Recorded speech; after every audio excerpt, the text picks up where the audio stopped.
Hello, നമ്മുടെ വീഡിയോയിലേക്ക് എല്ലാവർക്കും സ്വാഗതം. ഇന്നൊരു കുക്കിംഗ് വീഡിയോ ആയിട്ടാണ് വന്നേക്കുന്നത്.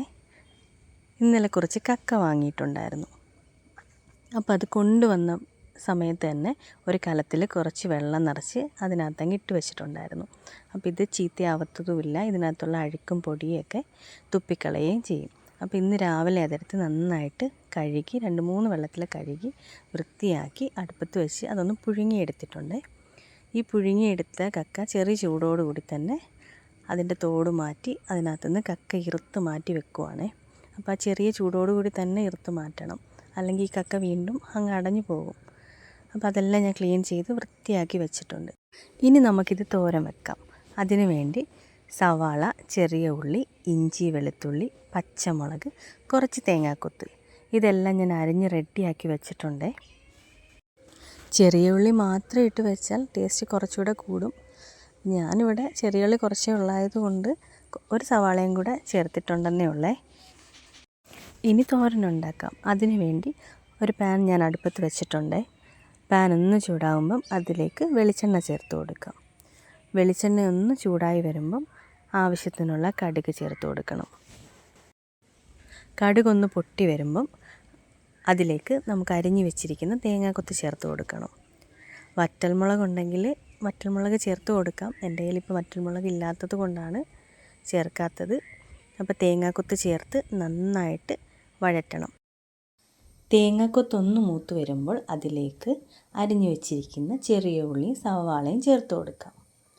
സവാളയും ചെറിയ ഉള്ളിയും ഒന്ന് ചെറുതായിട്ടൊന്ന് മൂത്ത് വരുമ്പോഴത്തേക്കും നമുക്ക് ഇഞ്ചിയും വെളുത്തുള്ളിയും ചേർത്ത് അതിൻ്റെ പച്ചമണം മാറുന്നത് വരെ നന്നായിട്ട് ഇളക്കി കൊടുക്കാം. കക്ക വെച്ച് നമുക്ക് ഒരുപാട് വിഭവങ്ങൾ ഉണ്ടാക്കാവേ. കക്ക റോസ്റ്റ് ചെയ്യാം, വറുക്കാം, മാങ്ങയും മുരിങ്ങയ്ക്കയും കക്കയിട്ട് തേങ്ങ അരച്ച് കറി വെക്കാം. ഇതിൻ്റെ എല്ലാ റെസിപ്പീസും ഞാൻ വൈകാതെ ഇടാവേ. അപ്പോൾ ഇന്ന് നമുക്ക് അടിപൊളി ഒരു തോരനാണ് ഉണ്ടാക്കുന്നത്. അപ്പോൾ നമ്മുടെ നാട്ടിൽ സുലഭമായി കക്ക കിട്ടാറുണ്ട്. മഞ്ഞക്കക്കയാണ് ഏറ്റവും കൂടുതൽ കിട്ടാറുള്ളത്. ഇത് ഈ കല്ലട സൈഡിലോട്ടൊക്കെ നമുക്ക് ഈ കറുത്ത കക്ക കിട്ടാറുണ്ട്. അപ്പോൾ ഇന്ന് നമുക്ക് കല്ലട വഴി പോയപ്പം കുറച്ച് കക്ക നമ്മൾ വാങ്ങിക്കൊണ്ട് വന്നതാണേ. സവാളയും ഇഞ്ചിയൊക്കെ നന്നായിട്ട് മൂത്ത് വന്നിട്ടുണ്ട്. അപ്പോൾ അതിലേക്ക് പച്ചമുളക് ചേർത്ത് കൊടുക്കുക. ഞാനൊരു 2 പച്ചമുളക് ചേർത്തിട്ടുണ്ട്. അത്യാവശ്യം എരിയുള്ള പച്ചമുളകാണ്. പിന്നെ ഓരോരുത്തരുടെ എരിക്കനുസരിച്ച് പച്ചമുളക് ചേർക്കുക. കുറച്ച് എരിയുള്ള പച്ചമുളക് ആയതുകൊണ്ടാണ് ഞാൻ അവസാനം ചേർത്ത് കൊടുത്തത്. കാരണം കുട്ടികളൊക്കെ കഴിക്കുന്നതല്ലേ, അപ്പോൾ അവർക്ക് കൂടുതൽ എരി പറ്റില്ലല്ലോ. അപ്പോൾ അതുകൊണ്ടാണ് അവസാനം ഞാൻ ചേർത്ത് കൊടുത്തത്. ജസ്റ്റ് ഒന്ന് വഴറ്റിയിട്ട് അതിലേക്ക് നമ്മൾ ആവശ്യത്തിനുള്ള ഉപ്പ് ചേർത്ത് കൊടുക്കുക. അപ്പോൾ കക്കയിലെ ഉപ്പ് നോക്കിയിട്ട് വേണം ഉപ്പ് ചേർത്ത് കൊടുക്കാൻ. ചില കക്കയിൽ ഉപ്പ് പൊതുവേ ഉപ്പ് കാണും, ചില സീസണിൽ ചിലപ്പോൾ തീരെ ഉപ്പ് കാണാറില്ല. അപ്പോൾ നമ്മൾ കക്ക പുഴുങ്ങിയിട്ട് അതൊന്ന് കഴിച്ച് നോക്കിയിട്ട് വേണം ഉപ്പ് ചേർക്കാൻ. അല്ലെങ്കിൽ സവാളയിലൊക്കെ ചേർത്ത് ഉപ്പും കക്കയിലെ ഉപ്പും കൂടെ ആകുമ്പോഴത്തേക്കും ഭയങ്കരമായിട്ട് കൂടിപ്പോവും. അപ്പോൾ ഇപ്പം ഇതിനകത്ത് കക്കയിലെ ലേശം ഉപ്പ് കുറവാണ്, അതുകൊണ്ട് ഞാൻ ആവശ്യത്തിനുള്ള ഉപ്പ് ചേർത്ത് കൊടുത്തിട്ടുണ്ട്. എന്നിട്ട് നന്നായിട്ട് മിക്സ് ചെയ്യുക. ഇതിലേക്ക് കുറച്ച് കറിവേപ്പിലയും കൂടെ ഞാൻ ചേർത്ത് കൊടുത്തിട്ടുണ്ടായിരുന്നേ. ഇതൊന്ന് വഴണ്ട് വരുമ്പം അതിലേക്ക് നമ്മൾ പുഴുങ്ങി വൃത്തിയാക്കി വെച്ചിരിക്കുന്ന കക്കയും കൂടെ ചേർത്ത് കൊടുക്കണം. ഇനി ഇത് വെള്ളം ഒഴിച്ച് വേവിക്കേണ്ട ആവശ്യമൊന്നുമില്ല, നന്നായിട്ട് പുഴുങ്ങിയെടുത്ത കക്കയാണ്. അപ്പോൾ ഇത് നന്നായിട്ട് എണ്ണയിൽ കിടന്ന് നന്നായിട്ടൊന്ന് മൂത്ത് വരട്ടെ. നമ്മുടെ ഇവിടെ ഏറ്റവും കൂടുതൽ കിട്ടുന്നത് മഞ്ഞക്കക്കയാണ്. അത് തോടെല്ലാം കളഞ്ഞ് വൃത്തിയാക്കി അതിൻ്റെ ഇറച്ചി മാത്രമായിട്ട് ചന്തയിൽ വിൽക്കാൻ വെച്ചിട്ടുണ്ട്. അപ്പോൾ നമുക്കത് ഡയറക്റ്റ് വാങ്ങിക്കൊണ്ട് വരാം. ഇതിപ്പോൾ തോടോട് കൂടിയുള്ള കക്കയാണ്, അതാണ് ഈ കലത്തിലൊക്കെ വെച്ച് പുഴുങ്ങിയെടുത്തിട്ടുള്ളത്. ഇതിത്തിരി ജോലി കൂടുതലാണ് ചെയ്യാൻ.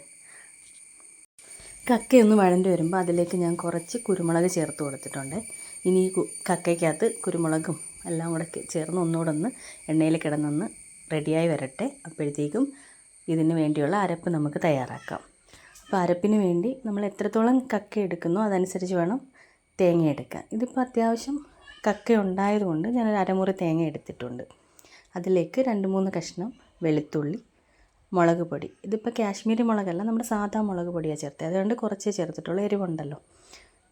മഞ്ഞൾപ്പൊടി, കുറച്ച് ജീരകപ്പൊടി, മസാലപ്പൊടി, കുറച്ച് അധികം കുരുമുളക് പൊടിയും കൂടെ ചേർത്ത് നന്നായിട്ട് നമ്മൾ തോരൻ്റെ രീതിയിൽ ഒന്ന് ചതച്ചെടുത്തിട്ടുണ്ട്.